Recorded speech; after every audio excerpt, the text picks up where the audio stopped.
I ran across a lady when I went on a run today. We had both stopped to walk, so I talked to her. I said, I think I've already had that coronavirus. And she said, it's funny because some of the doctors in my hospital thinks it's been around for a couple months now.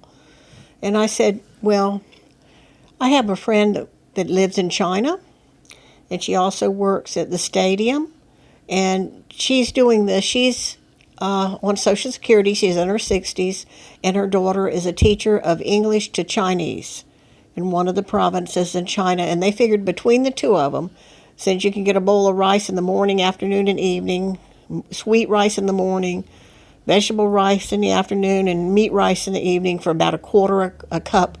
Everything's super cheap, so she thought she'd take her income and her daughter's income, and when they got back to Jacksonville, they'd have enough to either buy or have a large down payment on a home. So she was standing in line to go to Gainesville one day. That would have been the fall.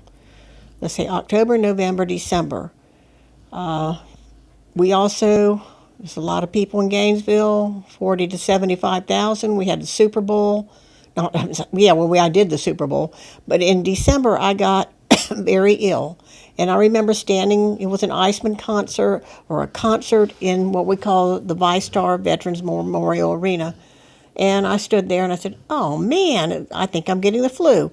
And for several days, my ears were bothering me ahead of time. They were like my ears were all stuffed up. And then my nose was stuffed up. I began to feel like a cough drop. I ate so many cough drops. My muscles ached. I had a washcloth with ice in it for several days when I would go. I literally had to keep it would melt so fast. So I had a fever. My muscles ached. I got chills standing there. I said, what is wrong? They have the air conditioner on in here? I literally was having chills. So it never went into my lungs.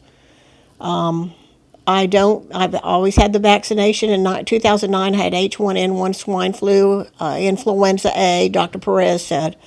A friend of mine, in this case, had gone to her father's funeral up in Georgia, and everybody was crying and carrying on, and she came back, and our supervisor said, you won't believe it, but two of you have it.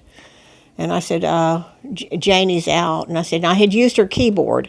She had a problem with the EITC sentence that we used to let the people know that the EICT was being limited or cut back because of inappropriate use or whatever. And so I was on her computer. It's like you're doing a tax return in backwards. Report generating software. I was at IRS. Anyway, I was helping her out with a question on EITC, and I used her keyboard, and now I got it. And for days, you had diarrhea. Oh, my God. Dr. Perez, don't eat any fruit, don't eat any vegetable. That was back in 2009. That was one of the worst flu things I'd ever had. Well, this December, I remember standing there thinking, why do I have the flu when I have the vaccination? I've had the pneumococcus. I produced so much mucus. It was like it was up here and in my throat and around my sinuses and stuff. Of course, I'm a runner. Anyway, this nurse practitioner, she says, yeah, some of the doctors in one of the local facilities said they think people have had it for maybe a couple months now. Anyway, my friend from China had come back. From time to time, she'd come back to the U.S. She claims she's saving a lot of money. I don't know where she is right now, but she also works at the stadium, and I remember standing in line with her talking and stuff. All I know is in December, I was standing there during one of the hockey games or one of the concerts by the doors after I brought the people in, and I said, oh, my God, I don't feel good. And I had a headache, and I never went to the doctor. I just took care of it myself, and I believe it might. How do we know if you've had it? And I think it's been around because, if you're TSA, the people coming to the stadium, students in Gainesville, some of them are foreign students. They want to see the football game. We have the Gator Bowl. It's like the Rose Bowl. It's called the Gator Bowl. I can't remember who played. I think it was Tennessee versus Buckeyes versus, I don't remember the other team. Virginia, I don't remember. I'm sorry. So we had the Gator Bowl, and we're talking 60, 70,000 people. I just wonder if I haven't already. That's why in my mind, you know what I'm going to say? I've had it. I've already had it. Move on. Thank you and have a good day. I think I've already had it.